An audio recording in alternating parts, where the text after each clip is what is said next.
सुप्रभात बच्चों।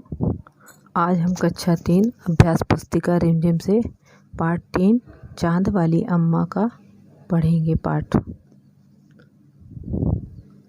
पाठ को हम थोड़ा सारांश में पढ़ेंगे। बहुत साल पहले एक बूढ़ी अम्मा थी जो बहुत अकेली रहती थी।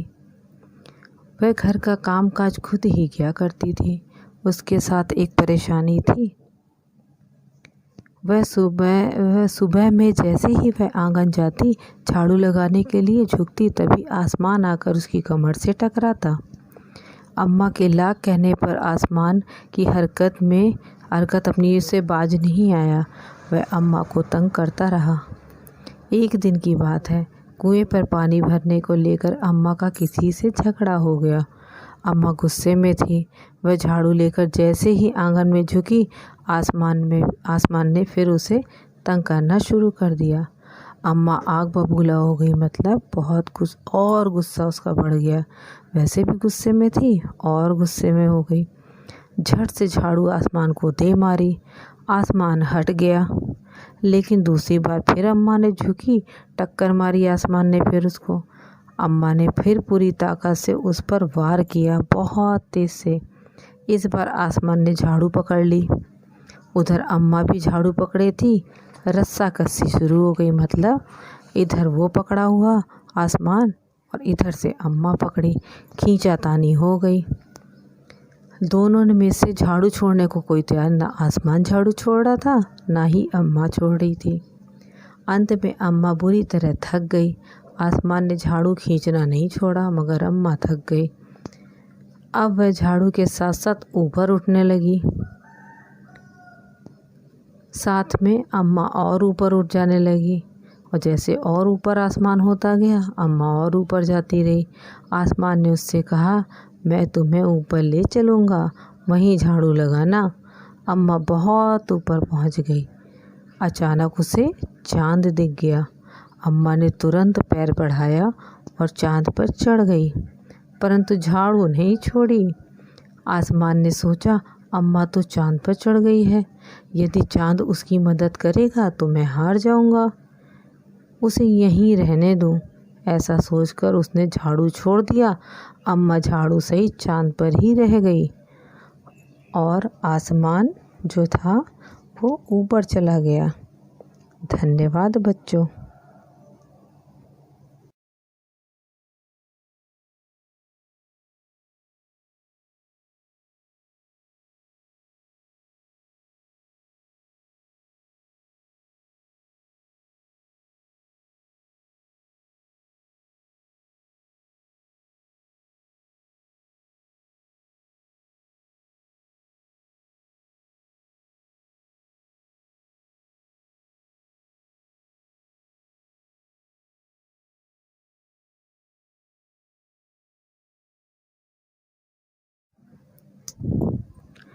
अभी हमने चांद वाली अम्मा का पाठ पढ़ा था।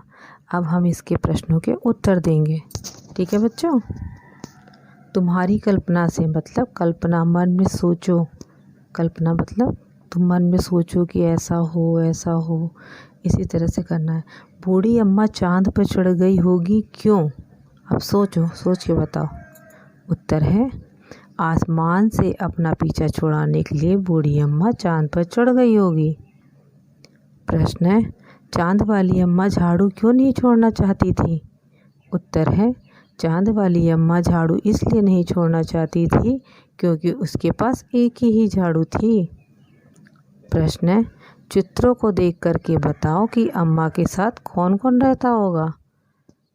उत्तर है, अम्मा के साथ आसमान, चिड़िया और चूहा रहते होंगे। प्रश्न है, आसमान बार बार आकर अम्मा की कमर से क्यों टकराता था? तुम्हें क्या लगता है? उत्तर है, आसमान को अम्मा के वो तंग करने में मज़ा आता था, इसलिए वह बार बार उसकी कमर से टकराता था। अब है रूठना मनाना। जब बूढ़ी अम्मा उड़ी जा रही थी तो उन्होंने आसमान को हर तरह से मनाने की कोशिश की। बताओ उन्होंने क्या क्या कहा होगा। उत्तर है, घबराकर, मैं गिर जाऊंगी, मत ले जा मुझे ऊपर। गिड़गिड़ा कर क्या बोली होगी? बेटा आसमान मुझे छोड़ दे, मुझ बुढ़िया को मत परेशान कर। गुस्से से, चलो ऊपर, मैं तुझे सबक सिखाती हूँ। तरकीब सूझने पर, बेटा आसमान पर मैं तुझे कभी नहीं मारूंगी, तू मुझे छोड़ दे।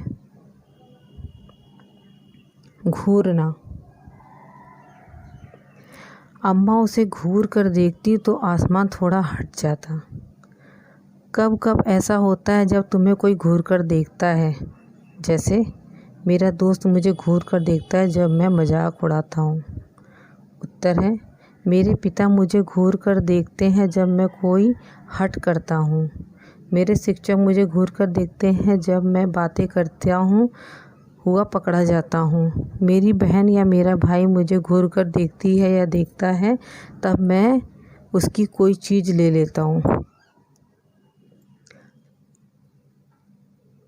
दम लगा के हाइशा, मतलब इसका मतलब क्या है? रस्सा कस्सी के खेल में दो टोलियों के बीच में खूब खींचातानी होती है। कुछ और खेलों के नाम लिखो जिनमें और टोलियाँ खींचातानी वाला खेल होता है, जैसे क्रिकेट, कबड्डी, हॉकी, बैडमिंटन।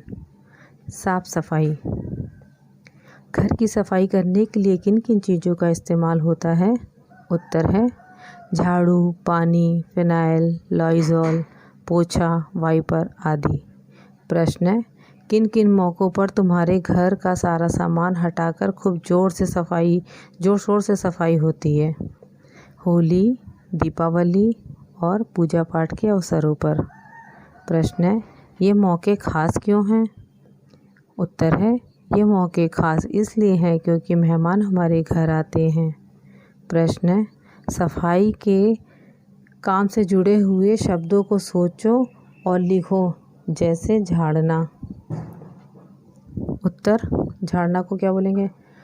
बुहारना, पोंछना, रगड़ना, धोना आदि। काम कौन करता है? प्रश्न है, काम कौन करता है? प्रश्न है, बूढ़ी अम्मा अकेली रहती थी, उसे घर का सारा काम अकेले ही करना पड़ता होगा। अब उन कामों की सूची बनाओ जो तुम्हें सुबह से शाम तक करने पड़ते हैं। यह भी बताओ कि तुम्हारे घर में ये काम कौन कौन करता है। उत्तर है, बूढ़ी अम्मा के पास। और मेरे घर में कौन करता है? बूढ़ी अम्मा के पास कुएं से पानी लाना, खाना बनाना, कपड़े धोना, झाड़ू लगाना। और मेरे घर में कौन करता है? मम्मी, माताजी, कभी कभी पिताजी और नौकरानी। तुम कौन से काम करते हो? अपने कामों के बारे में बताओ। घर के काम और बाहर के काम। घर के काम पहले क्या है? अपना बिस्तर ठीक करना, किताबें वाली रैक ठीक करना, जूते पॉलिश करना, पिताजी को पानी देना, मैगी बनाना। घर के काम।